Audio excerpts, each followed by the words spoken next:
segmentasi. Segmentasi dan dengan jeda-jeda istirahat supaya menyegarkan kembali ya.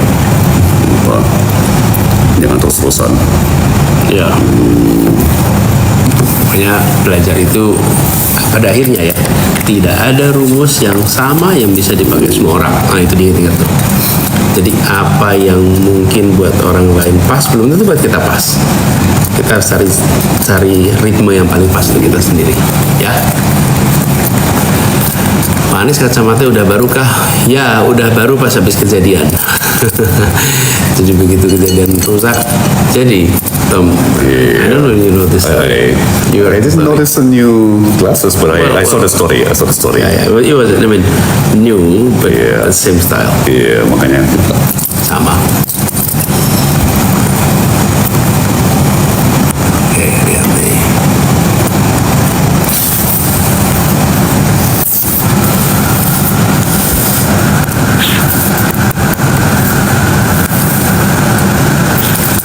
Ada yang tanya nih, besok bener ke Bantul, Mas Anies? Ya betul, besok rencana pagi di Bantul. Sebenarnya besok itu harusnya ada acara Desak Anies di Jogja.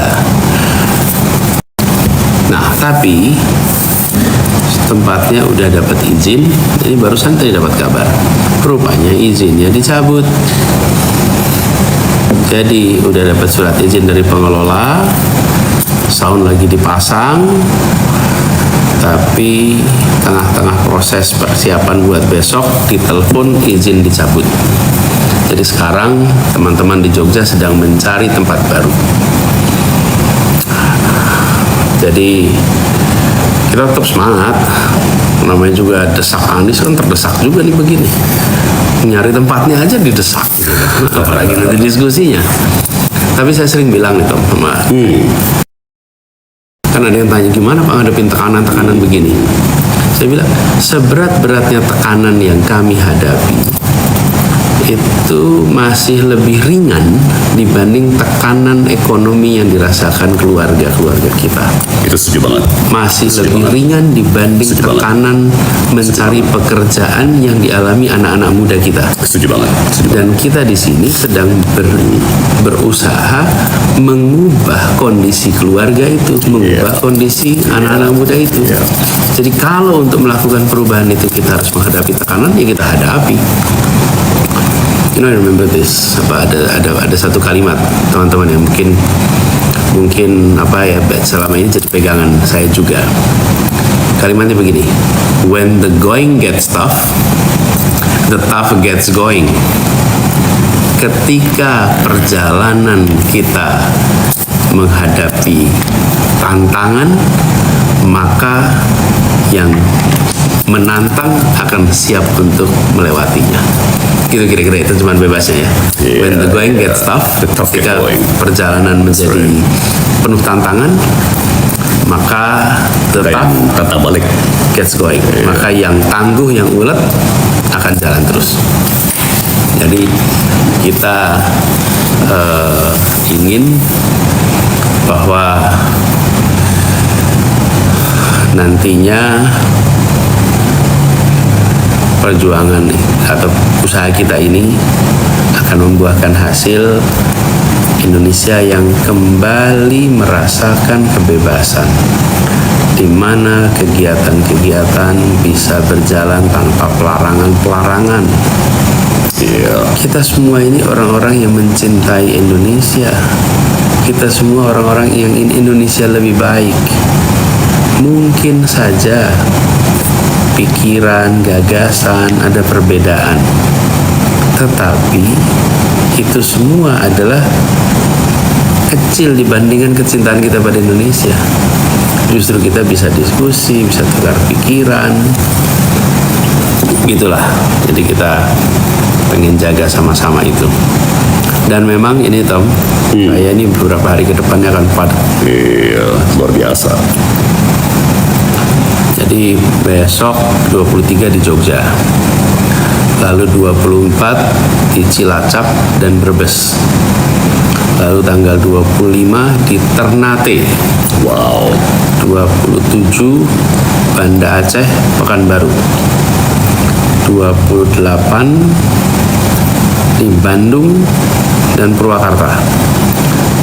Lalu tanggal 30 di Tegal, 31 di Pamekasan dan Bangkalan, Madura, tanggal 1 di Padang Sidempuan dan Deli Serdang, tanggal 5 di Manado dan Kota Mobagu di Sulawesi Utara, terus di Semarang, tanggal 6 di Mataram, NTB, tanggal 6 di Makassar, jadi Mataram dan Makassar, tanggal 7 di Pontianak sama Samarinda, tanggal 8 Cianjur sama Garut, tanggal 9 Pasuruan, tanggal 10 di JIS.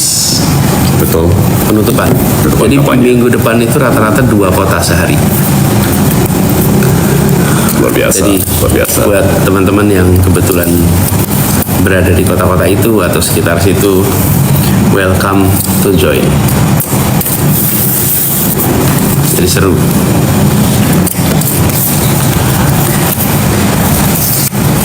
Kita coba lihat lagi ya, ini apa lagi? Bah, Om Tom ngasih wejangan, waduh hilang, ngasih wejangan. Ini apa nih? Nikah dulu atau mapan dulu? Oh, pertanyaan itu ya. You're fast. Kebetulan aja lagi lihat. Oke, Tom, apa jawabnya tuh kalau ada yang tanya gitu? Nikah dulu atau mapan dulu? Nikah dulu. Serius. Bagi saya sih jelas banget ya, tidak ada momen, tidak ada saat yang tanda kutip sempurna untuk menikah. Ya. Jadi kalau dipatok gitu ya, oh saya harus punya uang segini dulu atau saya harus mencapai jenjang segini dulu, apakah di perusahaan atau di organisasi, itu jangan saya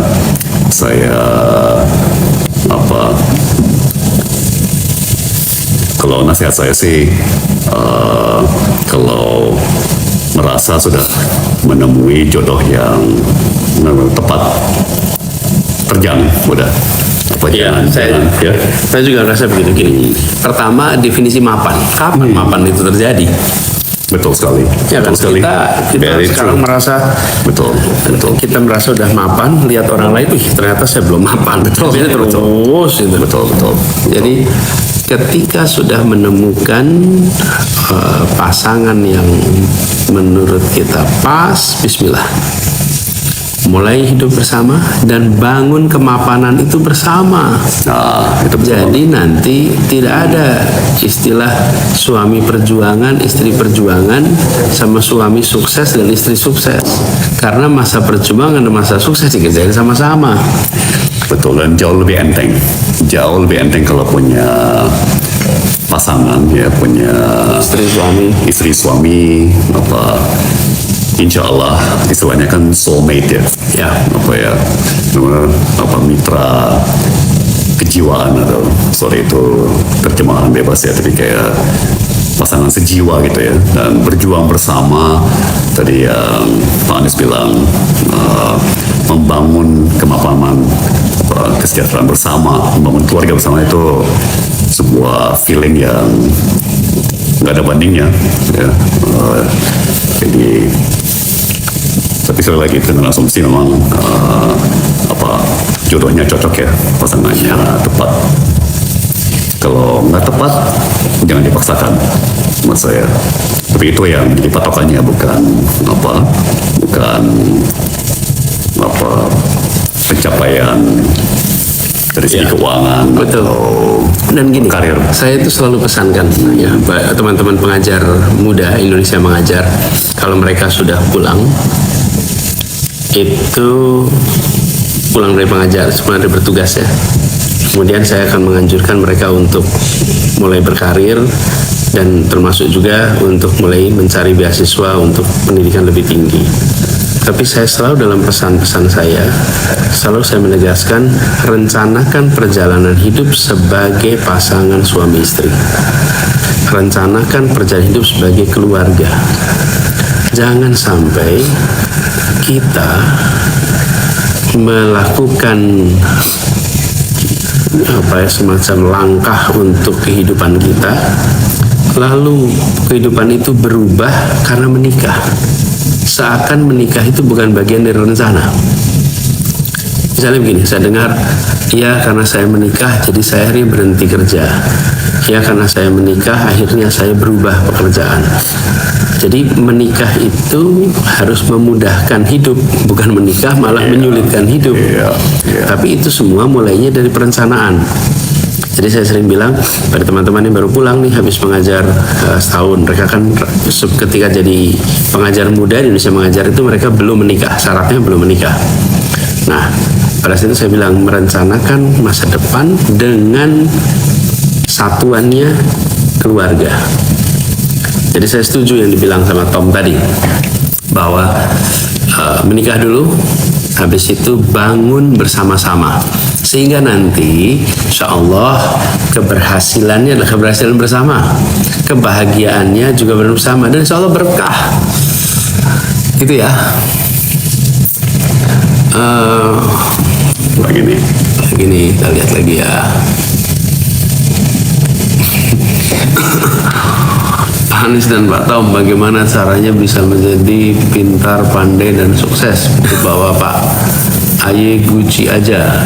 Gimana Tom? Rumusnya Tom? Waduh, ya pertama yang tadi Anies bilang ya, tidak ada satu rumus untuk semua. Sejuta sukses, hemat saya ada sejuta rumus. Tapi sudah pasti kan prinsip dasarnya kerja keras, pasti work ethic, ya kan, gimana pun juga harus kerja keras. Kalau mau benar-benar sukses ya, kalau benar-benar serius mau sukses, tidak bisa lepas dari kerja keras. Kedua,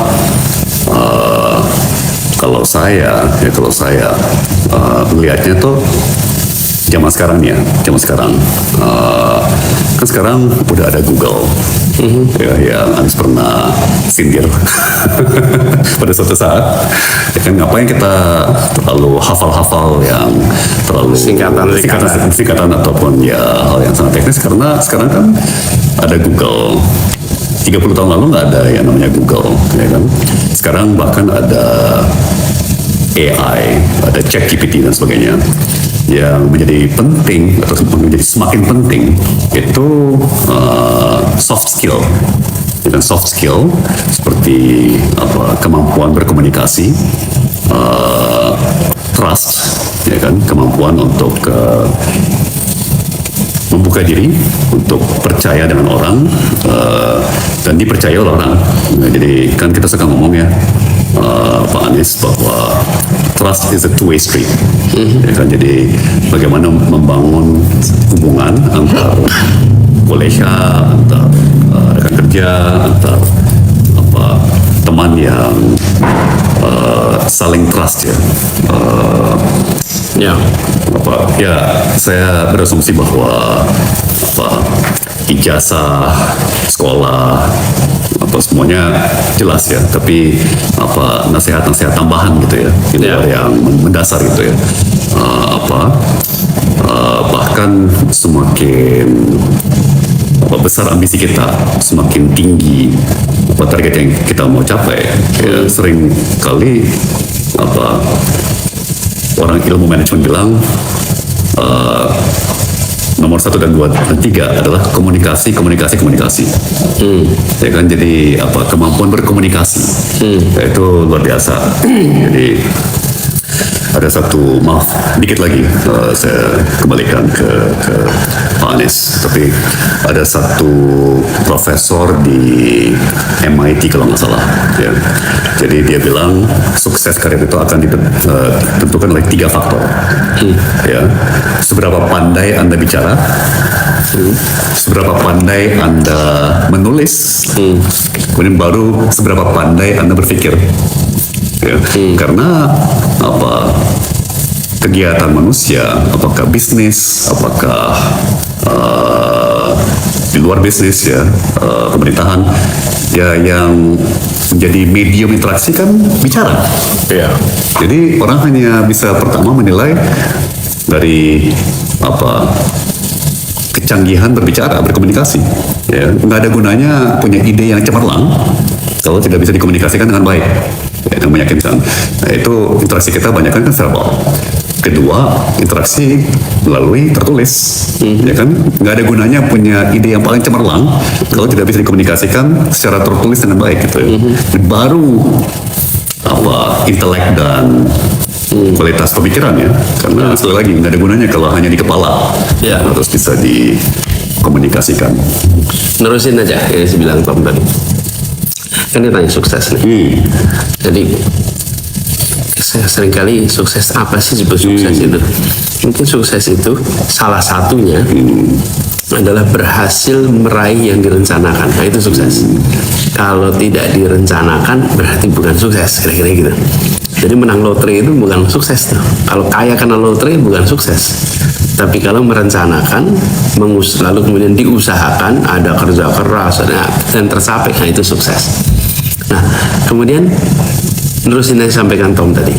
Jadi bagi saya, kita, Tom dan lain-lain, yang penting itu tadi disampaikan membuat kita ini punya kesiapan. Apa sih kesiapan itu? Punya kompetensi yang tadi disebutkan, punya skill, punya karakter. Jadi ada karakternya. Karakternya apa? Karakter kerja keras, kerja tuntas, ulet, tangguh. Itu karakter kinerja. Lalu karakter moral. Apa karakter moralnya? Jujur, berintegritas, rendah hati, menghormati orang. Itu karakter moralnya. Punya kompetensi, punya skill. Itu unsur kesiapan. Lalu ada satu lagi disebut kesempatan. Nah, kesempatan itu di luar kendali kita. Sebagian kesempatan kita nggak bisa atur. Kalau kesempatan itu terbuka di depan kita, tapi kita tidak punya kesiapan, maka nggak jadi sebuah peluang yang bisa dimanfaatkan. Karena kita tidak punya kesiapan. Di sisi lain, kalau punya kesiapan nggak ketemu kesempatan, nah itu bisa bikin frustasi juga tuh. Tapi begitu kita punya kesiapan, begitu ada kesempatan terbuka. Terus tadi ada yang tanya di situ, saya lupa tadi namanya siapa. Karena kan Tom cerita soal trust. Dia tanya, how to build trust. Trust itu kalau boleh saya komentar, minimal unsurnya ada 3. Apa yang membuat seseorang itu dipercaya? Nomor 1, dia punya kompetensi. Kalau tidak punya kompetensi, nggak dipercaya. Misalnya nih, ada yang mau datang ke saya, atau gini, Tom saya boleh nggak pinjam mobilnya? Saya ngomong ke Tom, Tom pasti tanya, Anies bisa nyetir nggak? Udah berapa tahun nyetirnya? Ya, punya SIM nggak? Bisa nyetir nggak? Nomor 1 ditanya kompetensi, saya kompeten nggak? Kalau saya nggak punya kompetensi, dia nggak akan percayakan itu kuncinya ke saya.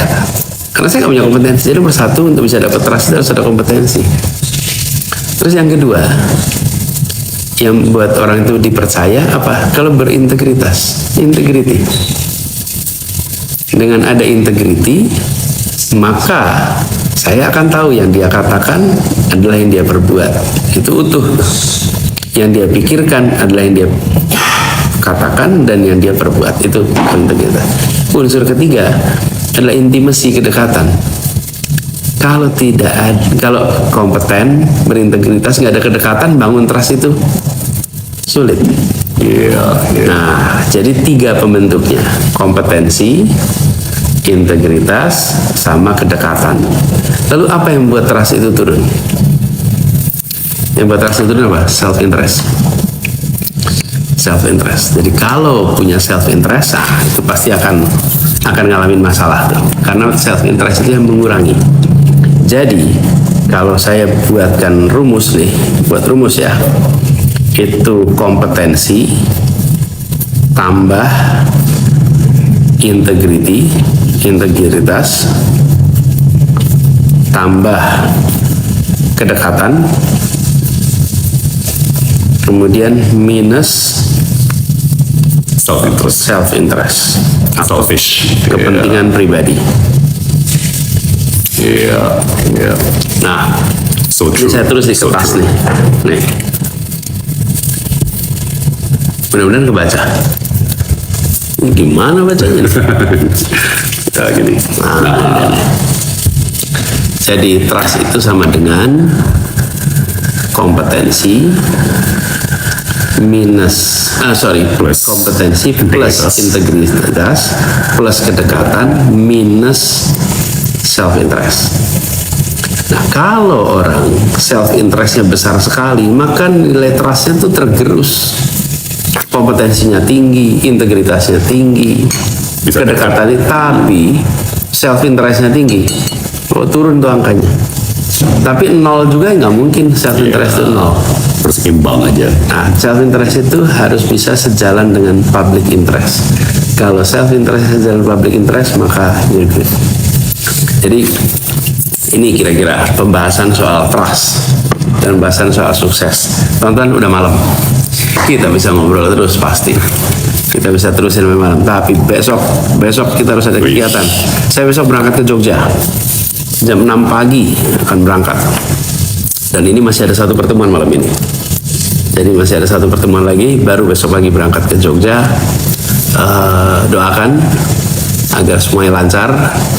Dan sebelum kita akhiri, mungkin Tom, do you wanna say a few words, last remark before we ended our live session at TikTok? Ya, terima kasih semua pertanyaan-pertanyaannya, teman-teman juga waktunya, perhatiannya,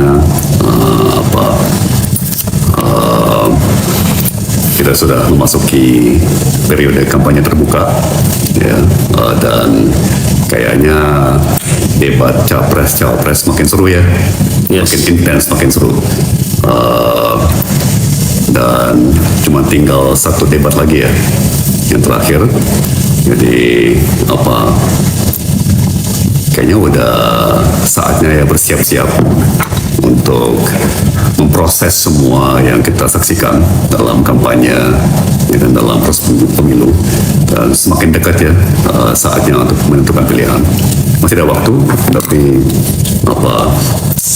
ya terima kasih atas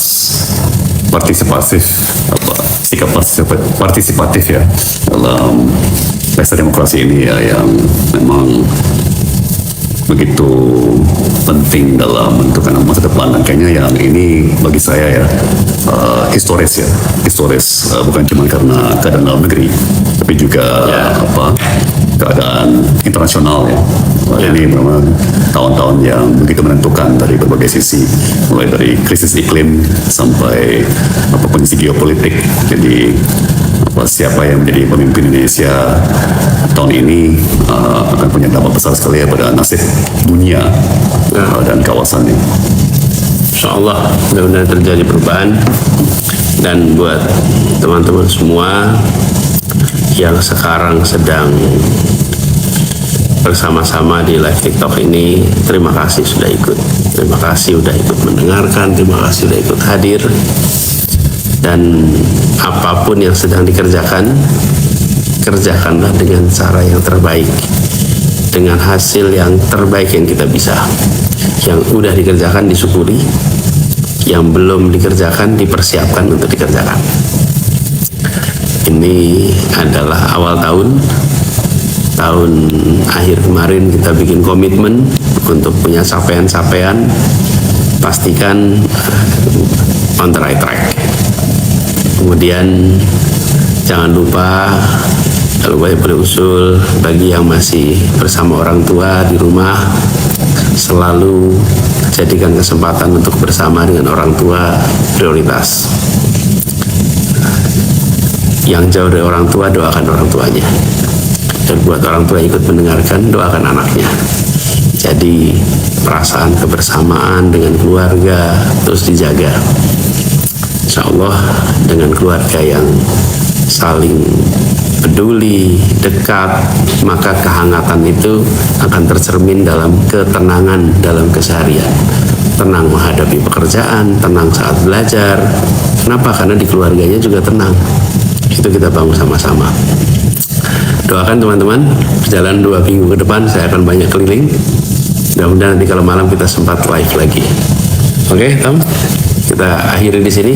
Terima kasih buat Terima kasih semuanya. Salam hangat, salam hormat. Sampai jumpa di live TikTok berikutnya ya. Thank you. Assalamualaikum. Assalamualaikum. Selamat malam semua. Oh, Si geser sini dulu kali ya. oh ini dia. Ah ini sip. Ini selalu kecil, selalu mencetnya lama. Tuh kan.